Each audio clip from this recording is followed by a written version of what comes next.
Team India star cricketer Suryakumar Yadav కు surgery success అయింది. Hernia సమస్యతో బాధపడుతున్న సూర్య జర్మనీలో సర్జరీ చేయించుకున్నాడు. తాను త్వరగా కోలుకోవాలని శుభాకాంక్షలు తెలిపిన వారికి సూర్యకుమార్ ట్విట్టర్ వేదికగా ధన్యవాదాలు చెప్పాడు. హాస్పిటల్ బెడ్ మీద ఉన్న ఫోటోను ట్వీట్ చేశాడు. త్వరలో పునరాగమనం చేస్తా అంటూ ట్విట్టర్లో రాసుకొచ్చాడు. అతను పూర్తి ఫిట్నెస్ తిరిగి పొందడానికి కనీసం 1 నెల సమయం పడుతుందని తెలుస్తోంది.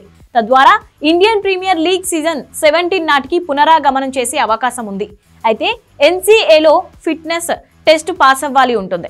దీంతో IPL ప్రారంభ మ్యాచ్లకు సూర్యకుమార్ దూరమయ్యే అవకాశాలున్నట్లు సమాచారం. రాబోయే T20 ప్రపంచ కప్ ను దృష్టిలో ఉంచుకొని పూర్తి ఫిట్నెస్ సాధించి తిరిగి రావాలని సూర్యకుమార్ యాదవ్ కు BCCI సూచించింది.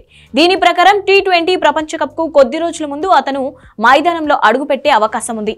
IPLలో కొన్ని మ్యాచ్లకు దూరమైన వెస్టిండీస్, అమెరికా సంయుక్తంగా ఆతిథ్యం ఇస్తున్న T20 వరల్డ్ కప్ కు సూర్య రీ ఎంట్రీ ఖాయమని చెప్పొచ్చు.